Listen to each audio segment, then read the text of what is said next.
credit and so on than I believe that I personally deserve in this area of healing and so on. But when somebody comes to me whose belief in me is stronger than their own disbelief in themselves, I find I can help them. It isn't me, Wayne Dyer, this physical body that is here. It's this energy of knowing that healing is possible and that it's in every one of us. And that healing energy is something that all of us have.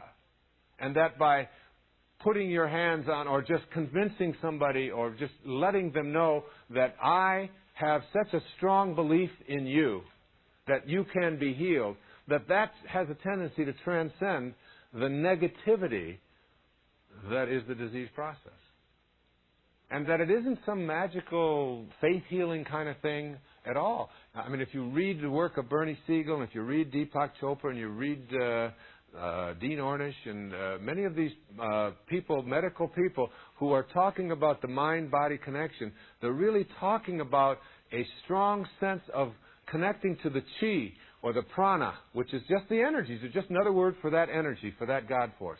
And knowing that it's in you to be able to put along this current, this healing capacity.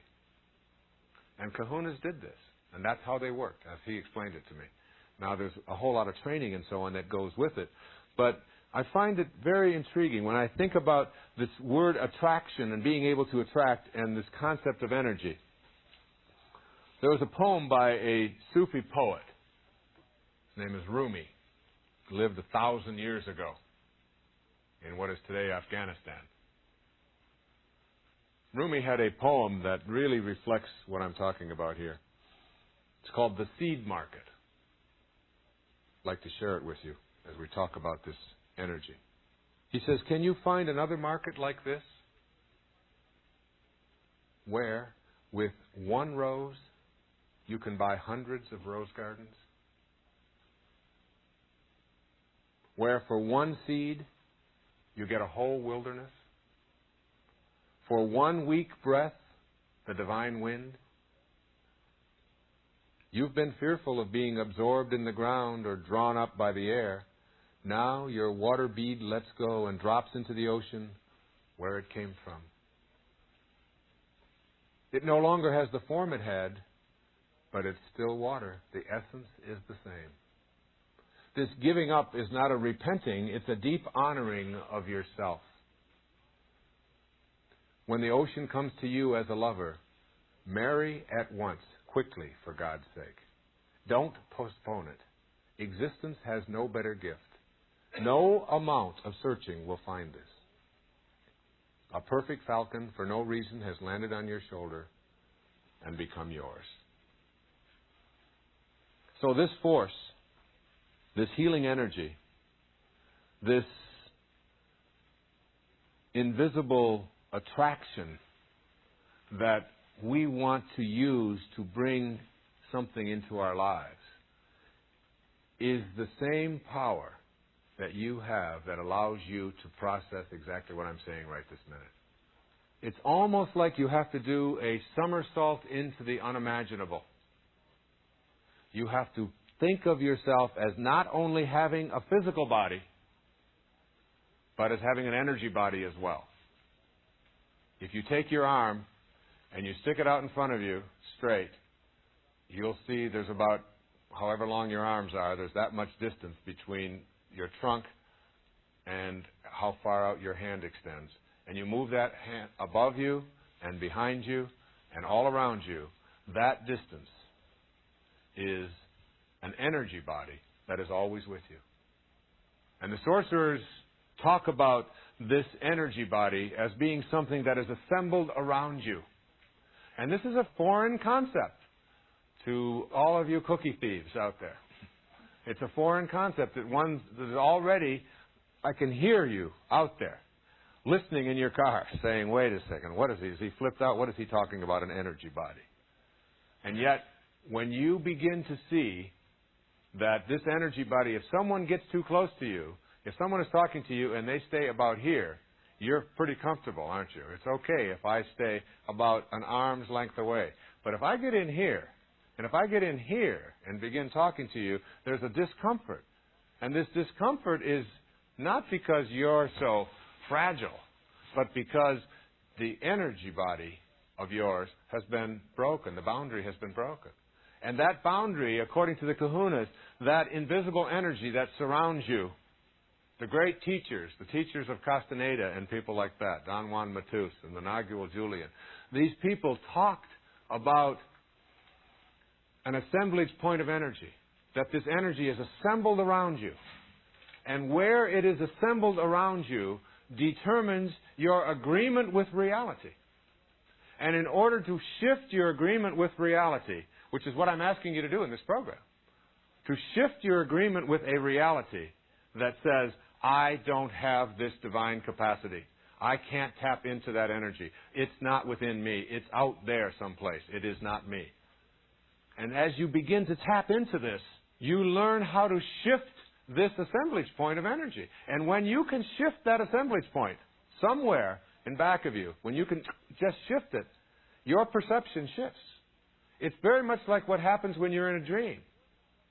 And everything is just as crystal clear as it could be in this dream. You might be composing. You might be writing something. You might be giving a talk. Who knows what it is that you're doing. But it's just every word just seems to flow and you just seem to be in harmony. You might be flying. It might be just a perfect moment. And then you wake up and you can't recapture it. And you think, gee, I can only do that when I'm sleeping. But I want to tell you that if you learn to tap into this energy body, and that's what this meditation does. When you learn the manifesting meditation, what happens is you shift the assemblage point of energy in your body and in your life. And you do a somersault into what was previously the unimaginable. And what happens is that you begin to see yourself as someone who has much greater power than you ever thought you had before. Someone who can do things that you've been told you can't do. Someone who can be in more than one place, perhaps, at the same time, like you are when you're in your dream. Someone who can change shape, like you do when you're in your dream. Someone who can be young or old. Don Juan, in his training, in his early training, Don Juan Matus, in his earliest training, had to dress as a woman for 2 years and disguise himself as a woman and never, ever be found out. If he was ever found out, he had to start the 2 years over. Just to prove that he had the capacity to disguise himself. Just to have that energy of being able to be male or female. To know that that's not something that's separate from you, but that you have that.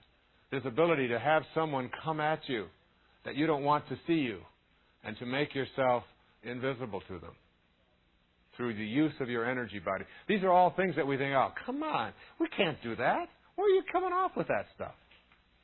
You're cookie thieves. Because you're stuck in believing there's only one dimension of reality, and it is the reality that your senses process and perceive. And you don't understand yet that there are other dimensions of reality, and you can at least peer into them. And if you want to do more than just peer into them, you can wander into them.